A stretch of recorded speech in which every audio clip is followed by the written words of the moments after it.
Alright, ready? Alright. Welcome to another episode of Beards and Whiskey. I am your host, Grizz, and we have a very special guest, like all of our guests are. I'll let her introduce herself.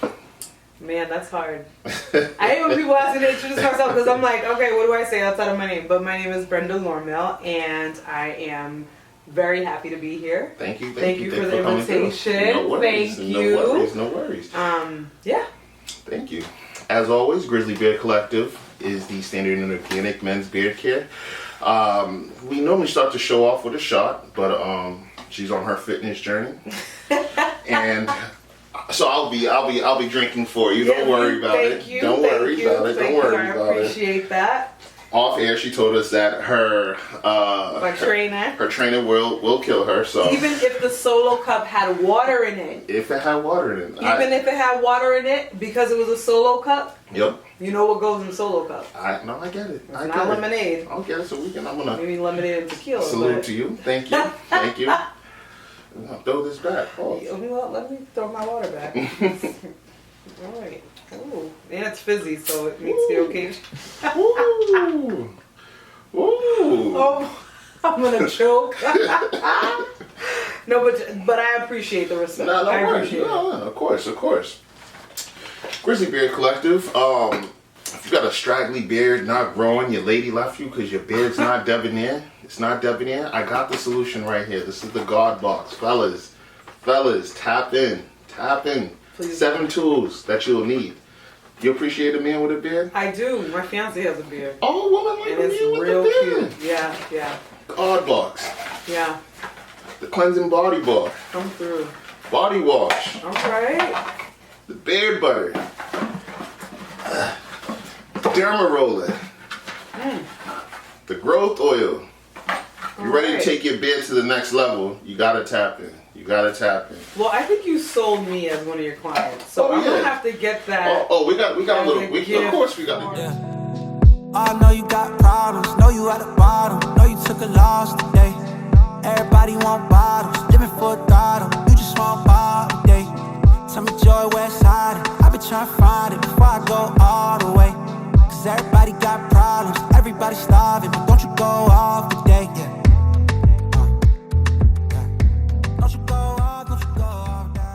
No, I gotta support this business because I think you would benefit. I know he would benefit. Like, taking care of your beard is just as important as paying your monthly bills. Absolutely, and it's important. That was going to be my next question for you. So you said your fiance has a beard, so you obviously appreciate a beard. I do.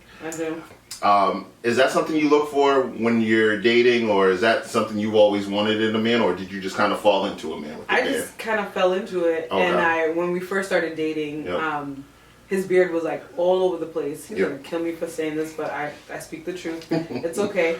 And it was, and then he just started taking care of it, and I think at the time, and he has his own story, and he could share his own story, but he was going through a lot, and when you go through a lot, sometimes you forget about yourself. Absolutely. And so I love the fact that you came out with this line, and it's going to help build the self-confidence of a lot of our amazing men that are out there. Speak on it.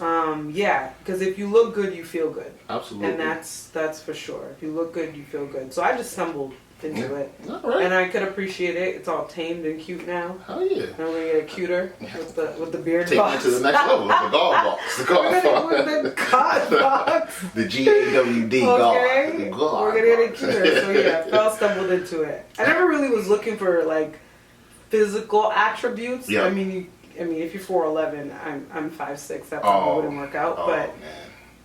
God sees my heart. Yep. I never ended up with a 4'11", but not saying short guys don't need love. I am not saying that to anybody who's viewing. No. If you're short with a beard, you're still cute. We don't discriminate. That's just personally. That was the only feature for me. Yep. And he's 6'7", so that like I got like double. Yep. Okay. Yep. Okay. Yep.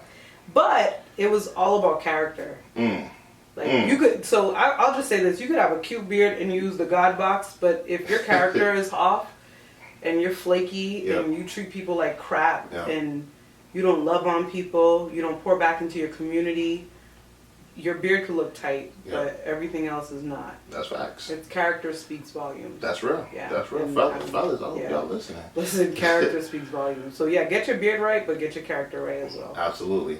Now, when you introduce yourself, you just said Brenda. I told you it was hard. Like Brenda, like you work at Shaw. You better throw them titles on it. You better throw the titles on it. You better talk your. We get this platform. Right. You gonna talk your shit? No, we're gonna talk. We're gonna talk. So, I am Brenda. I am still Brenda Lormill. Yeah. But what do? I do a lot. Yeah. And actually, just before getting here, I saw this post on Instagram. It was like, can we normalize people? You know, multi-talented people. Okay, can we normalize that? And for a lot of places that I go, I tend to not say everything that I do, because the first thing I get out of a lot of people is like, oh my God, how do you do so much? And I'm like, oh my God, you don't do enough. Like, what?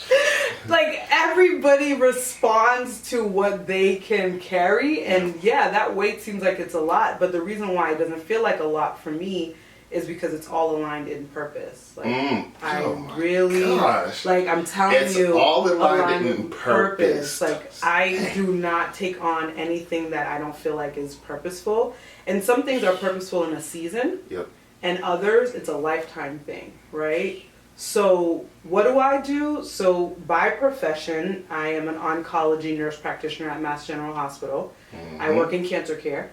Oh. I love my cancer patients. They teach me more. They keep saying thank you to me. I thank them because they teach me so much, and I've had the opportunity to build amazing relationships with my patients, the docs that I work with, the nurses, people in my department.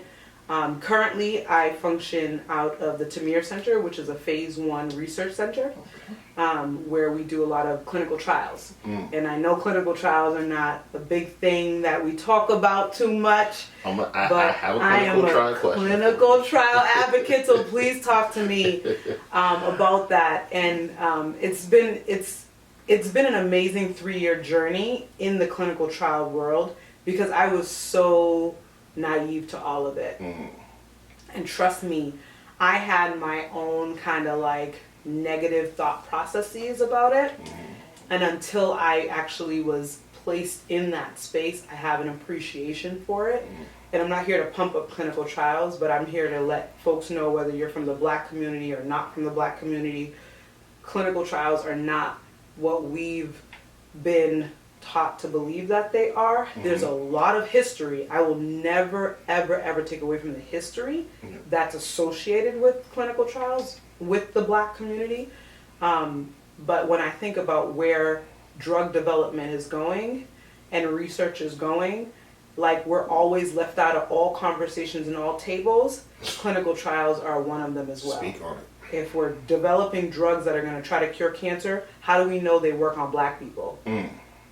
And you know what? To be honest, the craziest thing that I've seen was I've taken care of patients who have been on clinical trial for 10 years.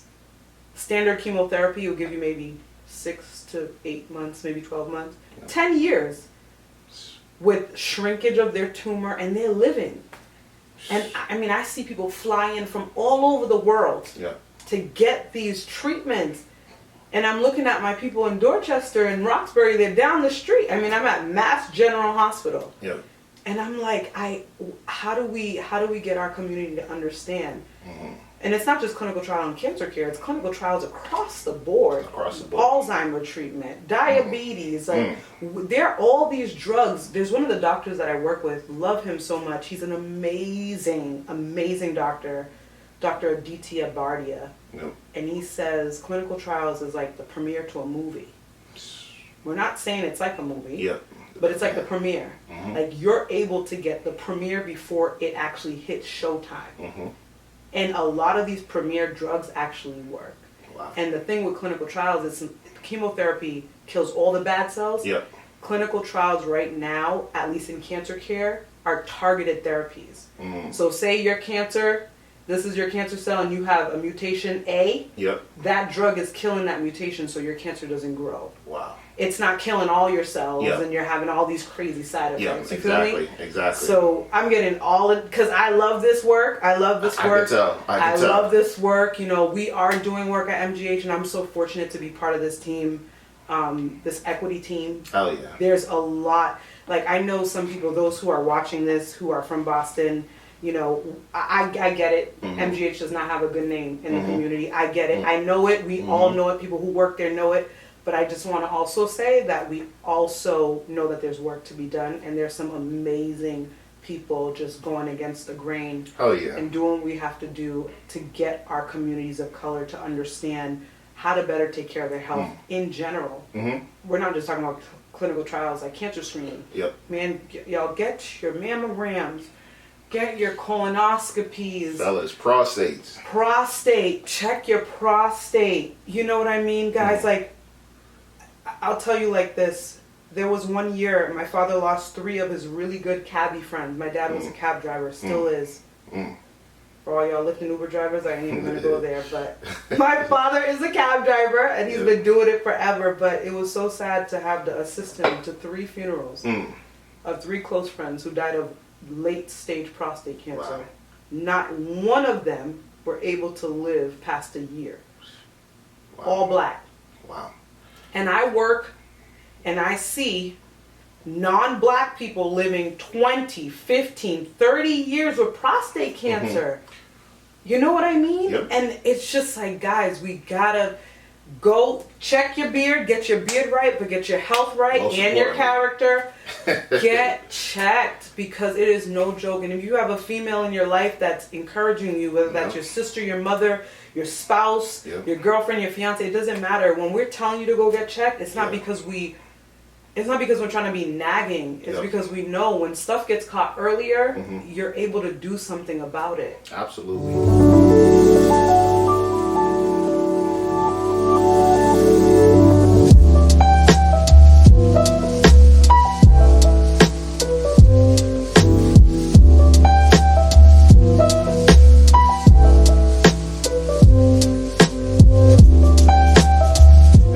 Say thank you for all you do, because it starts at the ground level, and we definitely need representation from people of color at these tables. We need a seat at the table, and you know, you're a very special person. So I know you're gonna do the right thing. I'm gonna do the right thing. You're gonna do the right thing. Do the right thing. Now, all right. So backshift a little bit. Okay. So we know you're the MP. Yes. You also have an organization. Yes. Yep. What keeps me sane is the fact that my work does not just exist in the 4 walls of MGH. Absolutely. I appreciate the ability to be able to go to school. I appreciate the ability to be educated. But I also appreciate the fact that I can pour back into my community. That's why when I started, I said, for the fellas, character and pouring back into your community is very important, just as important as your beard and paying your bills every month. So I've been so fortunate, so fortunate. My parents are from Haiti. Yep. Both parents are from Haiti. And I've been to Haiti countless times. And it drew a passion in me back in 2008. I remember journaling and writing down the vision of an organization. I wasn't sure what kind of organization it was going to be, but it ended up in 2017 to be a nonprofit called the Haitian American Medical Association. And so what we do a lot of health education to help improve the health literacy of our Haitian communities. That's one side of it. The other side of it is that we provide academic support through academic scholarships to young Haitian American seniors that are graduating and going into medicine, because we do believe in representation, which also stems into a mentorship program. So they get that hands-on hand-holding in this very new season of their life from people who have gone before them. So I'm very fortunate. I don't take no credit for any of it at all. I say glory to God. I'm just a vessel. I'm just a vessel. I'm just a vessel. We've been fortunate to have an amazing board and 37 volunteers across 5 different states, really just coming together, and it's been quite the journey. It's been quite the journey. and it's been very fulfilling. Like, I love what I do at MGH. I love, again, like I said, my patients, but this has been like grassroots, seeing the organization grow and impact folks. I think this year is our 5th year of providing academic scholarship, over $22,000 awarded back into our community, and just that network, you know, it's just a beautiful thing. Absolutely. It really is a beautiful thing. It's dope. It's dope. Yeah. And that's the main reason why I brought you on, because there's a bunch of, you're, like you said, you're Haitian, so I feel like the second generation Haitian, we've transformed from kind of like the CNA to the RN. So it's like, we know a lot of, but everybody's an RN. Yeah. But like, what makes you different though? Like, what do you like, you know what I mean? So, and I really can appreciate that organization the HAMMA organization. Is dope. Is very dope. And please, guys, be sure to tap in. Yes. Be sure to tap in. She did a lot of beautiful things. .org. Yep. MyHammaHealth.org is our website. But if you go to YouTube and you actually search Haitian American Medical Association, you'll find us. And we have tons of health education videos in the Haitian Creole language. So if you're looking for something about diabetes, hypertension, women's health, COVID, there's a bunch of COVID, awareness videos that we've created. We're also on Instagram at MyHammaHealth. If you ever want to reach us, feel free to send us an email. All that information is on our website. So myhammahealth.org, and you can find us on either platform. Oh yeah. Now to shift gears a little bit, if you were having a dinner date, date, and you had 5 guests, dead or alive, who would you bring? Who would be at your table? My father. Okay. My 2 mentors. Okay. Dr. Carlin Weeks and Eleni Viscosi. She's a nurse practitioner. Oh.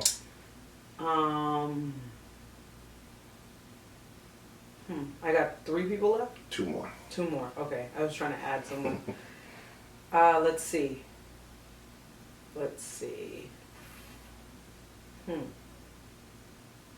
Oh, my fiance. Okay. And one of my really close friends, Edwin. Okay. Oh yeah. That's dope. Now let me tell you why. Okay. Let me tell you why. My father, so some people are like, what about her mom? My mom's alive. She's alive and well. But they're so in sync that whatever comes out of his mouth, I know she's speaking truth. So they're there. Dr. Weeks is one of my professional mentors. Yep. And he, like, this man's ability to just like listen to you and then like direct to you is insane. It's beautiful. Like, I'll talk about mentors after. Yep. And then Eleni Viscosi, she's a nurse practitioner. She's been in the game over 30 years. I met her in this research clinic. Yep. And she's moved on, and she had her own things to take care of. But I just cannot even bring to words how much her presence in my life has been so effective in that research center. Research is hard to learn and understand. Yep. And both them two, I actually met them in the same season. Like, Dr. Weeks would teach me how to read a protocol. Like, legit sit me down 3 hours a week. Like, this is how you read a protocol.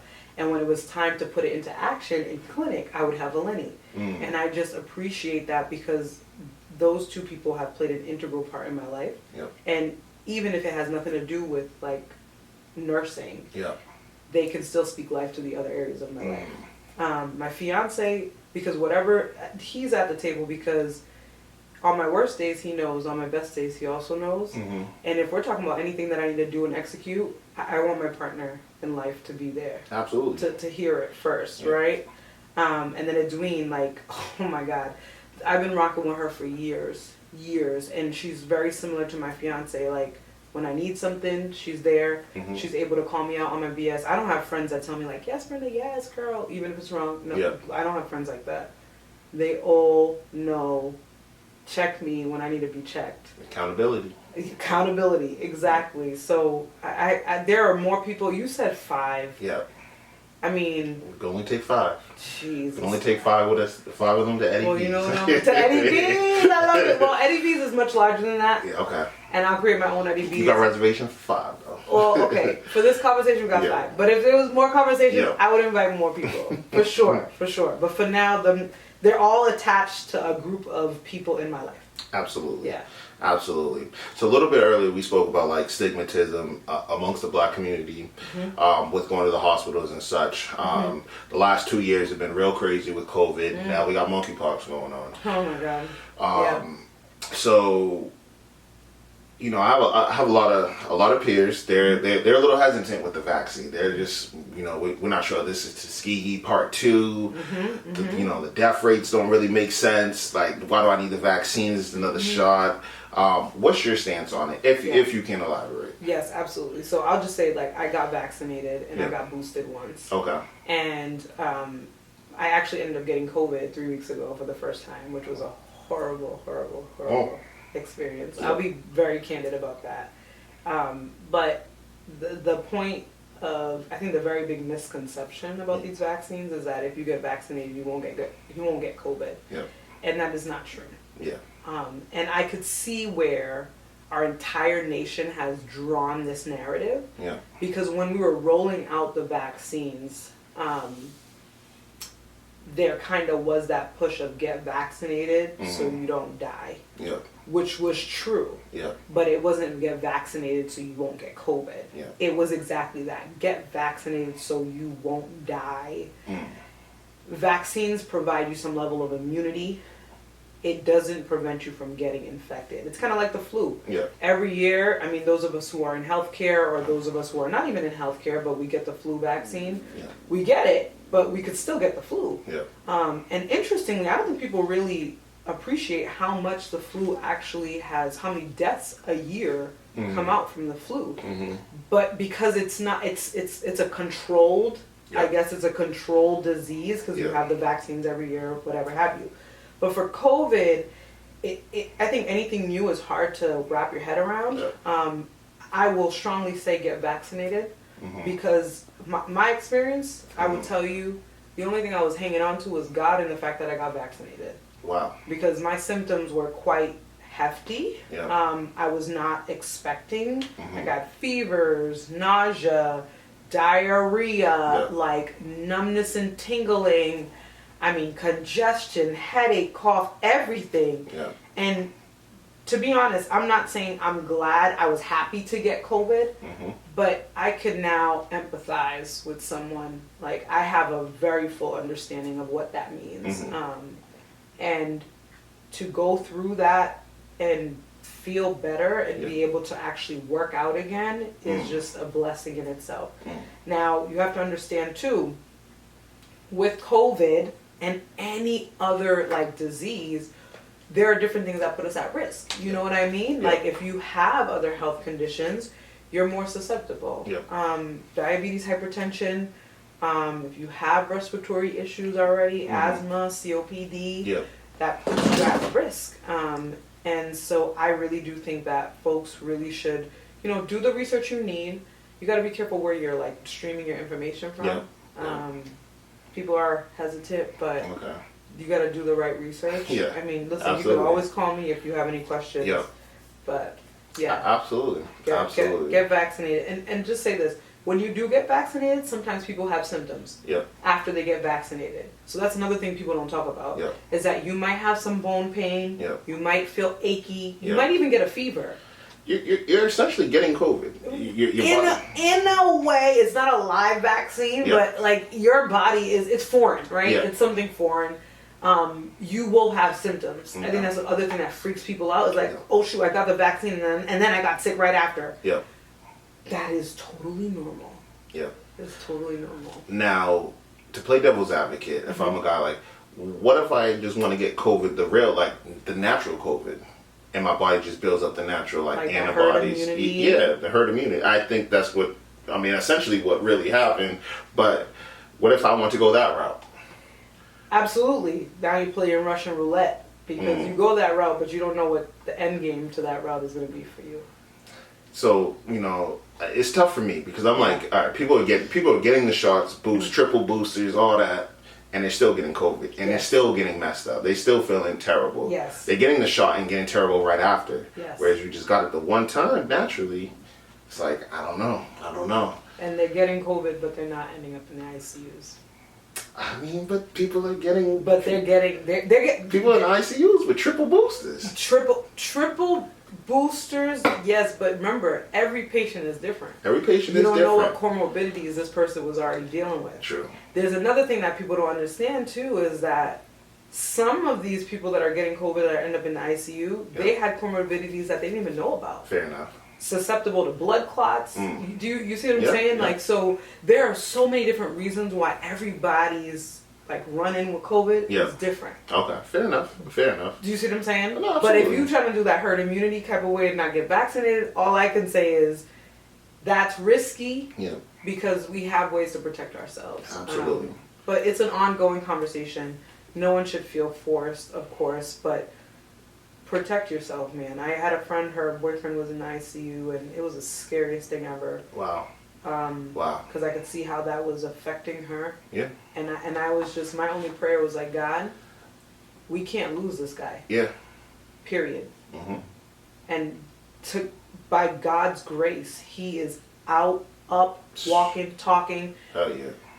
And it's just crazy. It's crazy. But you know, I've had folks who have lost people to COVID, multiple, and maybe those folks were still vaccinated as well. So a lot of people hold that onto that, and I totally understand it. In a day, your bed goes through a lot.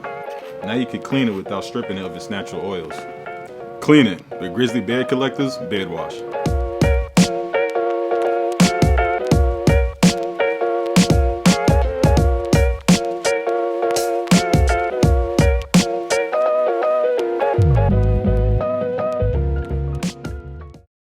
Totally.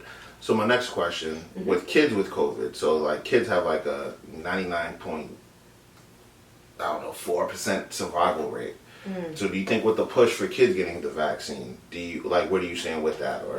Or do you think it's necessary? Do you think COVID's here to stay? I was like reading an article today that there's like I don't know. Personally, I feel like a little bit there's like a floodgate that's opened up. Every year there's going to be something coming up. Every year it's like, get this shot. That was monkeypox. This COVID variant. Like, I don't know. So it is a lot. Yeah. It is a lot. I don't work in pediatrics, but I will say, again, no matter what demographic you find yourself in, that's to protect yourself. Absolutely. Because the thing with kids, too, is like, we could come in here and know to wash our hands and do whatever. They're like licking their fingers and like touching people's faces. And they're like, hoo, this is like, that's not cute. That's not funny. But how do you tell a kid that? They think it's cute and funny, like in their perspective. Yep. So you really got to protect them. Absolutely. But do I think it's here to stay? I mean, I'm not a scientist, but I think it hasn't left us. Yeah. And it's been what, 2.5 years now? 2.5 years, yeah. And we've had maybe 4 or 5 variants, and it's looking like the flu. Yeah. It really is looking like the flu, and how do we continue to protect ourselves is to do those basic things. I mean, man, like, I can't even tell you how many countless times I'm in the restroom and people walk in and use the restroom and don't wash their hands. Like, guys, we really, guys and ladies, but we have to. Especially the like, men. Dude, Men are crazy. come on. Man, come on. And then you touch the doorknob, and then you go to Starbucks, Yeah, that's and not then you go to Chick-fil-A, that's not and then you touch your beard. Yeah, no. Okay? Like, it's not okay. Not okay. But, you know, we got to take those necessary basic precautions, like wash your hands. Like, I mean, it was crazy that you had to tell people to wash their hands. Cover your mouth when you're sneezing. My God. You don't know how to cover your mouth when you cough? Just go like this. Like, it's crazy, but those are the things that we need to really be mindful of. Yep. And the isolation was really hard. Yep. It's hard for you to tell people, like, stay 6 feet apart. We're in a different, like, post-COVID, if we want to call it that, recovery phase. Yeah. Where people are missing that social interaction. But even with it, wash your hands, do what you got to do. And then if you're not feeling well, please don't go to these parties. Yeah. Please don't go to these social gatherings. Yep. Like, protect yourself and your loved ones and the people around you. You know, I think there's a lot of careless activity, too, that's going on. And you might have immunity, but that doesn't mean your grandmother is going to make it out okay. You know what I mean? Absolutely. Yeah. So I've known you for a few years now. You've mentioned it a few times in the podcast. You've mentioned God. I know that's personally, I know that's a big part of your life. Yeah. A big part of your life. Now, is that established at home? Is your family very religious? Speak on it. Yeah, so definitely established at home. Okay.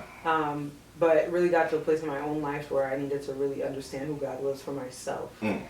Like, you know, I grew up in a Haitian church, a Haitian house, deep-rooted, you know, faith-based living that my parents both taught me, and like what I've learned from the church and stuff. But I had to really draw my own relationship with the Lord, I would say maybe 19, 20, where I just had to tell myself, how do you want to live this life? Yeah. Like, your parents could tell you, make sure you please God, make sure your ways are pleasing to God.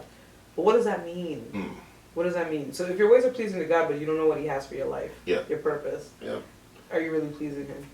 Fair and enough. That's when I kind of really laid down like the whole, all right, show me how you want to use me on this earth, and I'll do just that. I never always got it right, but I'm starting at 34 years old now, like what, a decade and a half later, I'm getting it more easily, right? And I do not believe that you have to be in a building to experience the presence of God. Like, God is everywhere, and He loves everyone. And it's just it's a matter of you believing and understanding that He is real. Like, God is real. To me, He is. He totally is. Like, what I've been able to accomplish and see and experience, I would not be able to do any of those things if it wasn't for Him. Like, even this thing here, like, I knew you in high school, and you end up marrying someone who I went to grade school with. Like, and it's interesting. Like, everything works so well when God's in it. Like, He orchestrates these moments and times, and if you pay attention, you'll see that He's there navigating it. I had a conversation with someone today about how we live our lives, and what do you do when you live a life not knowing that there is a God that sits high and sees low? We start soothing ourselves with different things and people and activities and blah, blah, blah, and there's still a void. Like, the reason why I believe that God is real and I serve the God that is real is because even on my worst days, I know I'm going to be all right. Hell yeah. That's going to be my next question. When was the last time that your faith was really questioned? Has there ever been a time in your life? July 9th, 2022. Okay.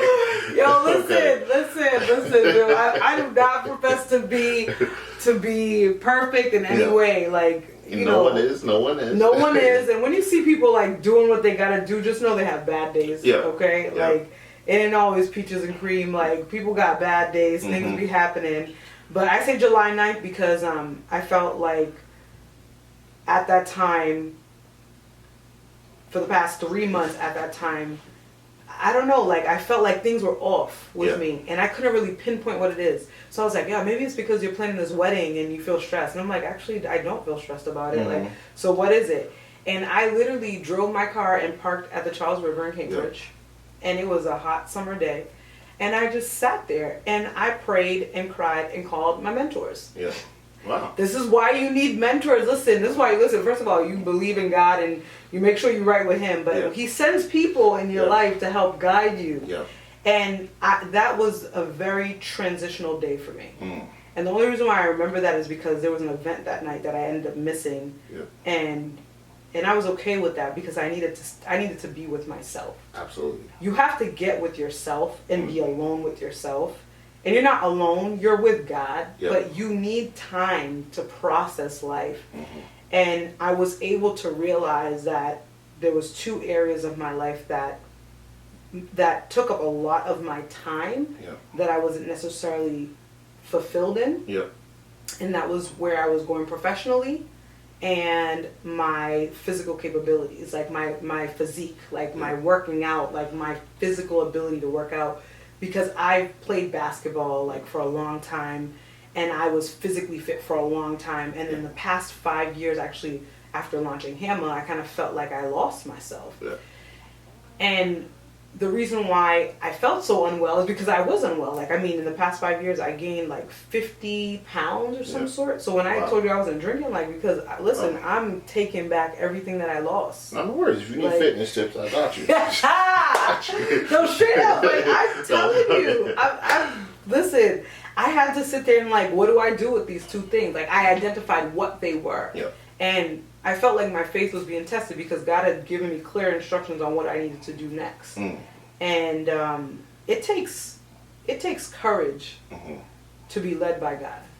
That's deep. You want to say that one more time? It takes courage to be led by God. Because sometimes God will lead you to do certain things that don't make no sense. No sense. To you on earth. To him in heaven, it's already set. It's already set. It's already set.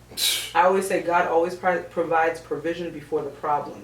So you're over here screaming like, oh my God, what am I going to do? And he's just like, would you just do what I said? Yeah. It's already worked out.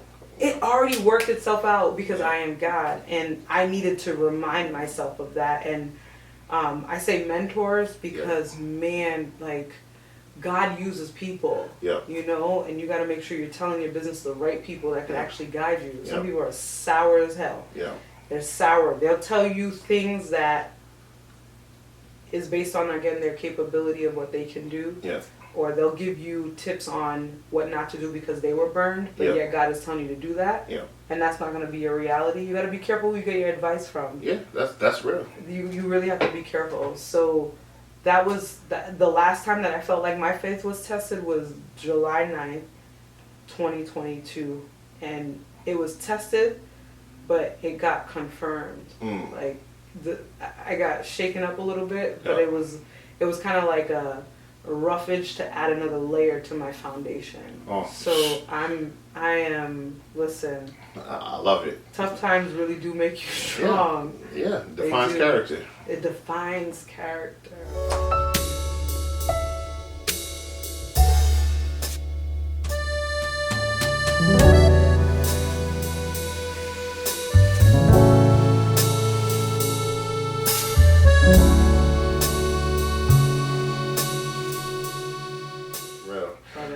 Now, I know you were going through the stress of planning a wedding and getting ready to change your last name. Hey.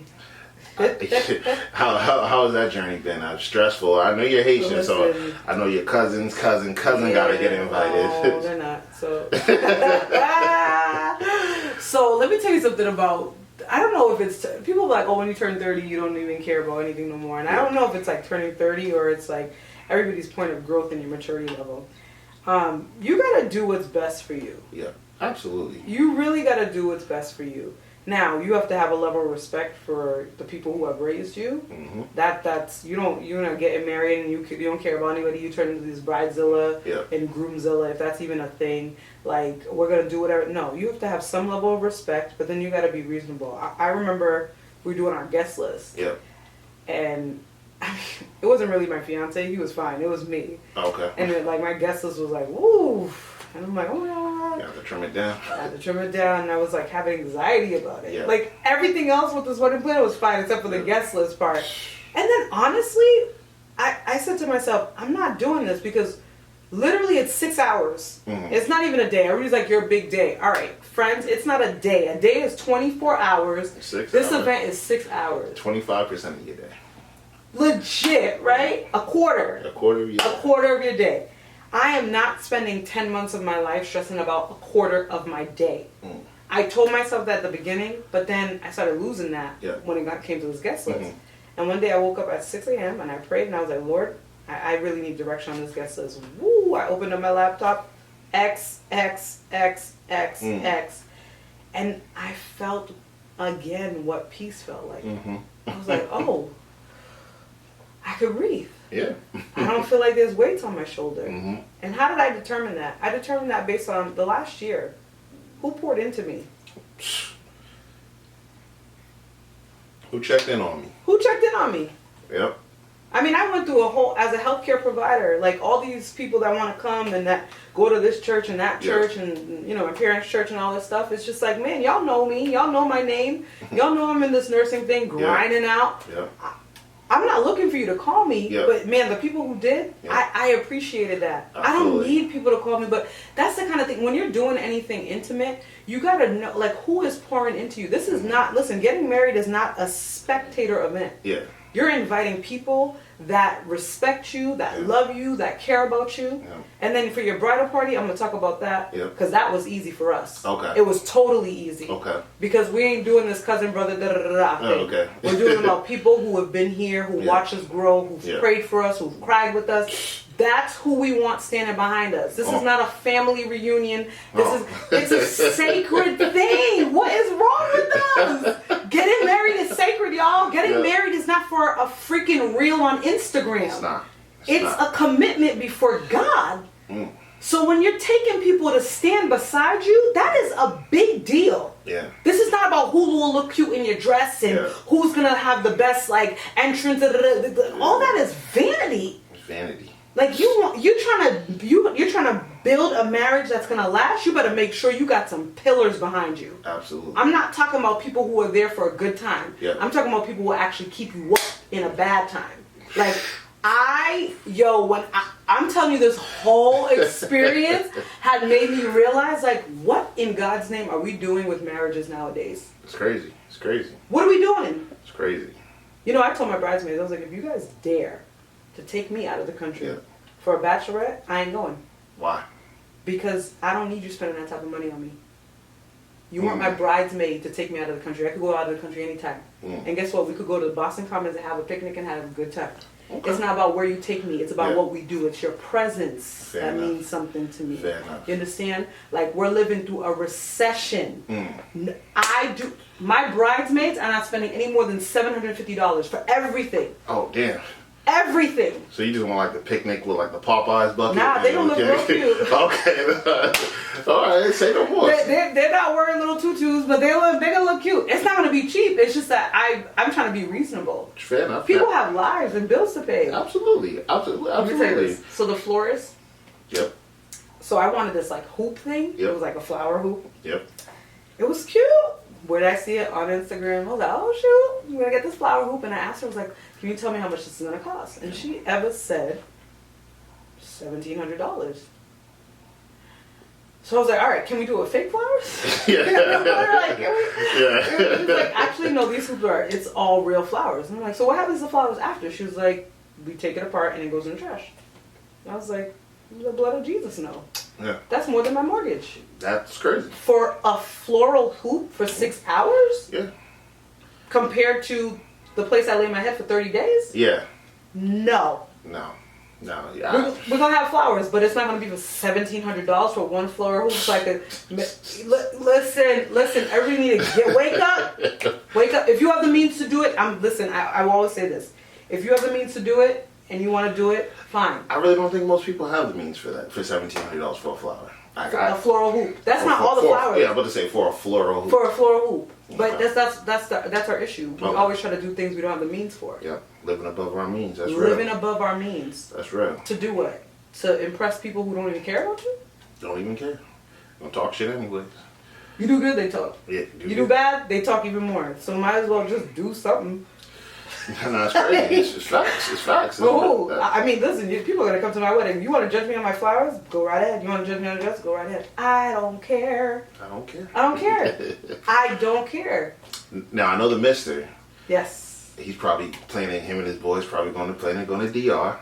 I don't know where they're going. They could do whatever they want. Okay. They could do it, but he's very reasonable like me. Okay. And I don't think they'll go to DR. I think they'll do something very reasonable. I like that word, reasonable. Very reasonable. Not frugal, but reasonable. No, yep, very reasonable. We're very reasonable people. Yep. We love the people that we've selected. I mean, we love everybody who's coming, like, fair. Yep. But he's very reasonable. Okay. So I'm sure he had conversations and telling people, like, what... Because sometimes people think you want that. Yeah. I don't want that. Yeah, no, I hear that. I hear that. Listen, I don't want you taking me to Jamaica. I've been 5 times. No, absolutely. One of my girls was like, I'm surprised you didn't want to go to Jamaica. I was like, with you?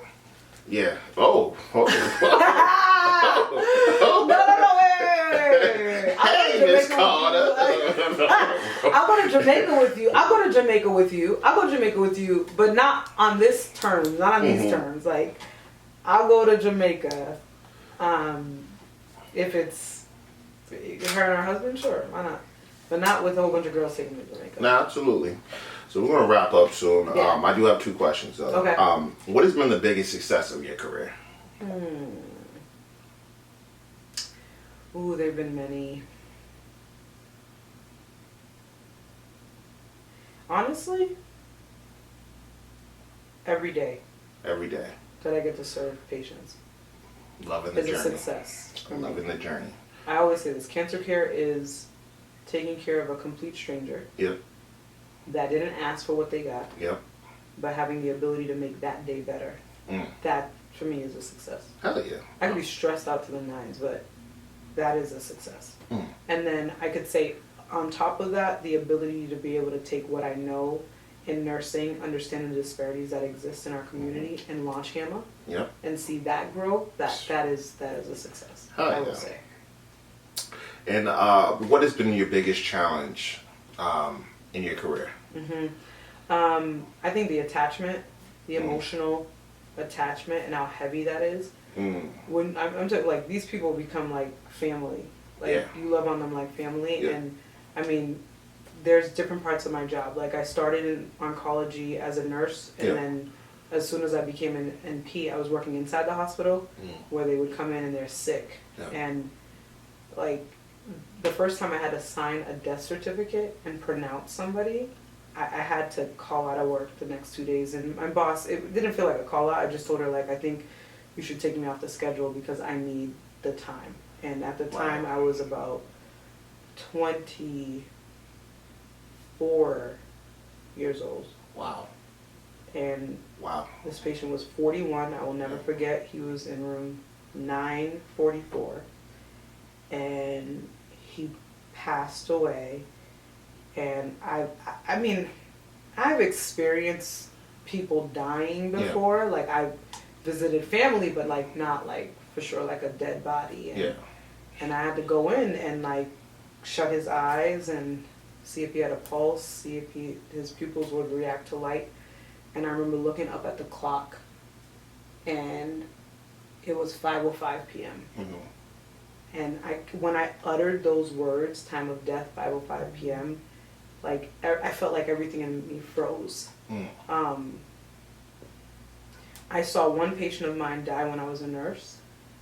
And maybe because I wasn't there pronouncing, like, she took her last breath in front of me, but this was very different, because then I had to leave the room, I had to console the family, leave the room, sign off on the death certificate, call the morgue. You know what I mean? Like, the whole process. That's heavy. That's heavy. And after that time, I've had to do it multiple times. And I'd say God puts you in places for a reason. I'm so humbled to be in oncology, to be there, because it humbles me. Like, guys, listen, they make your coffee bad at Target, at Starbucks, or Dunkin' Donuts, or Mary Lou's, wherever you go get your coffee. It's not the end of the world. Like, I see people fighting for their lives every single time I'm at work. Definitely puts things in perspective. Total perspective. Absolutely. Absolutely. We're going to leave on that note. Brenda. Yes. I've known her, this is like... decades. We're going on decades. We're going on decades. But, decades, yeah. No, but like, you've always been a special person. Like, Thank you. Seriously, like, thank you. You deserve everything you have. Thank you. Everything you're doing, like... Thank you. And I'm proud of you. Like, look what you've created. Yeah, I try to mix it up. You're mixing it up, and you're making impact. One beard at a time. Absolutely. Anything, one shot glass at a time. One shot, yeah. Be careful now. I'm gonna get you on my trainer. Don't say that. Don't say that. I rebuke that. Yeah, I'm sorry. Nah. I thought you were gonna say you would be one of my trainer's clients or whatever. Oh, I'm actually. We just talked about it. I'm actually looking for a trainer. So yeah, I'm trying to get this 2-pack going. I'm trying to be right for next summer. I'm 1-pack, so. Okay. It's just the belly, right? Nah. No, I appreciate it. No, but I really appreciate you. Nah, and more success for you. And whenever we can do for your organization, helping out, promoting, please, like, definitely share, because we definitely need more real soldiers, not attached to a paycheck, but you know what I mean. But like, speak that, not attached to a paycheck. No, not a slave for a paycheck. Nah, it's a bigger purpose. It's a bigger purpose. You'll never get paid enough. Never.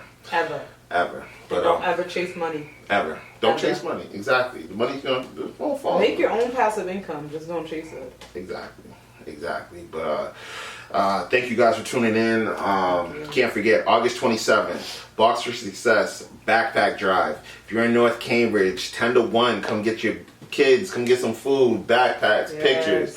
We're trying to work on getting some haircuts. You know, get ready, back to school. So I love it. Back to school. So tuning in. We're out. Thank you. Thank you. Already. Thank you. Hell yeah. Wow.